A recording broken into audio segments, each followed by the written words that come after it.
Time monitors record fields as a function of time. Here's an example of a plot of the electric field over time from a monitor placed between a source and an object.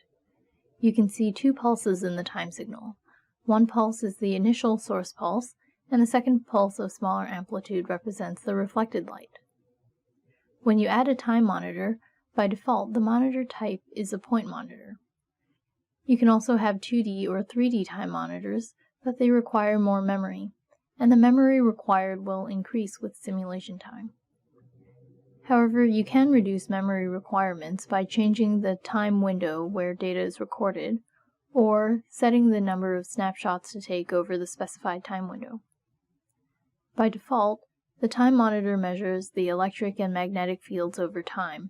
However, you can also choose to record the pointing vector too.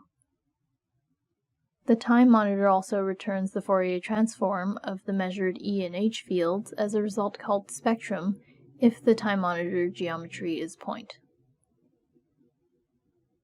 From the plot of the E fields over time, you can check whether the simulation time was long enough.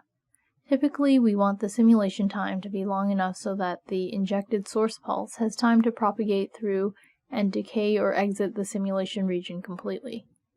For example, here we have a source injecting a mode into a waveguide, and a time monitor is placed near the end of the waveguide.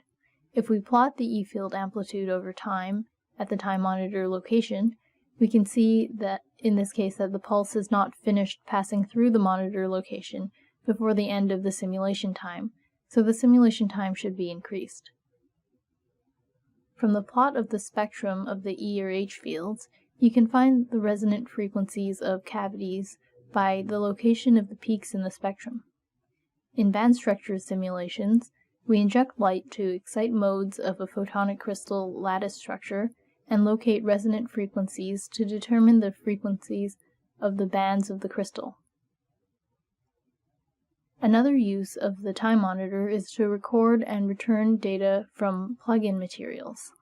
Material plugins can be used to implement custom material models, and these models support additional custom data in the form of storage fields, which can be calculated at each time step while running the simulation.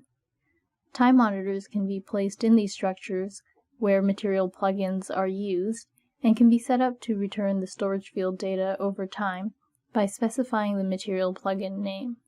For example, the 4-level 2-electron material model has storage fields that return the population in each energy level over time. And this allows us to see when the population inversion occurs, which allows for lasing. The full details of the 4-level 2-electron pump probe simulation, which was used to generate these figures, is linked below. Applications where the time monitor are extensively used include cavities and resonators, band structure, and nonlinear simulations.